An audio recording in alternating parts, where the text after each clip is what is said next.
I'm coming back to you with a video all about contingency offers, and it's both for buyers and sellers, so stay tuned.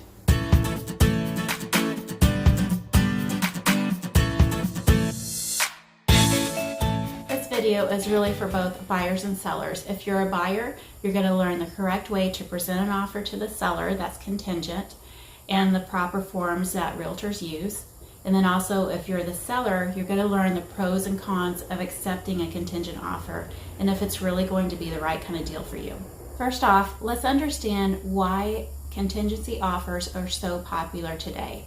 That's because the real estate market, again, is super hot.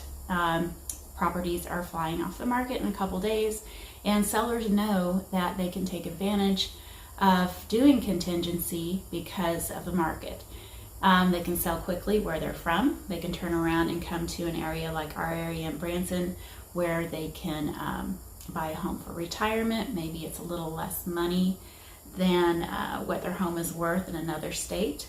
So they can really cash in, get a low interest rate, and have enough money to, let's say, retire or downsize. So you might be thinking, that's great for the buyer, but what about me? How is this going to be a good deal for me by accepting a contingency to sell? Just think about your normal real estate contract. In every contract, you're going to have contingency. You're going to have title, inspections, loan commitment, and appraisal. So that's a lot of hoops to jump through with any real estate contract, unless it's cash. But sometimes, a seller will sell their home and they have cash to turn around and do a contingent offer.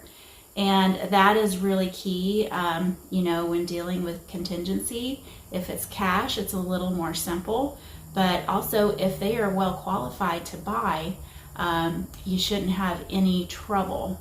And they normally close in 30 days, just like a normal closing. The only thing is to look out for is that sometimes they don't have their home listed yet. There's two types of forms that Missouri realtors use. So I'm going to go over that next. So in Missouri, let's talk about two ways that a buyer can make contingent offers. The strongest and best way for you buyers out there is to already have a contract on your home. I'm not talking a verbal, yeah, this guy's going to buy my house in a month. I'm talking a fully executed contract with a closing date and all of the terms involved if it's cash or a loan. So if you have a solid contract on your house, the form that we use for that is the contingency for closing of buyer's existing property. This has the buyer's address, the closing date, a yes or no checkbox on whether or not it's contingent on another home selling. Now, if you're a buyer and don't have a contract on your home yet, but it's listed for sale, here's the other form that we use. And it's called the contingency for sale of buyer's existing property. Basically, this form says, I'm going to sell my house and it is for sale, but we don't know when exactly it's going to close. So here's the downside of not having a contract on your home and making an offer on another home with this form. Sometimes the seller will accept this, but on the MLS we list it as active with contingency, and that means that other buyers can look at this home and make an offer. Now the seller has to respond to this offer, and it might be a better offer than yours. So what happens then is that the seller will respond to you, and in this form it has a 72-hour kick-out clause. So what that means is that the seller gives you 72 hours to buy this home, and if you don't do it in 72 hours, they have the right to kick out your contract so they can accept a better contract. So definitely the seller has more control during this process.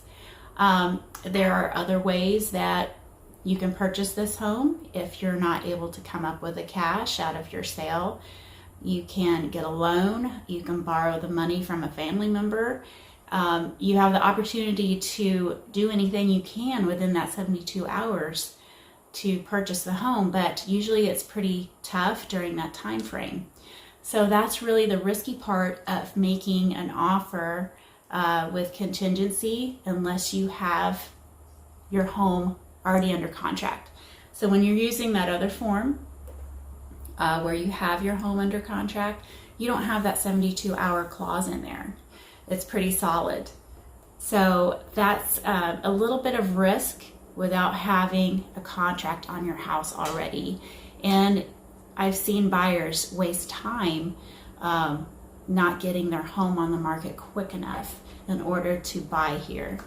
So I always suggest that you at least get your home on the market and get rolling and get started, especially when we have such a good market right now. It's really wise to just jump in the game and start your plans. Don't hold off any longer. And I can tell you the market is still really, really active here. Homes that are very popular sell within a day or two. So I'd love to hear your comments below. Which way do you think is best? The side where you already have a contract on your house, or if you don't? Tell me your real estate experience. I'd love to hear your input. And just remember, if you like this video, give me a thumbs up and follow me here where I'll be bringing you more real estate advice and local area information about Branson and Table Rock Lake.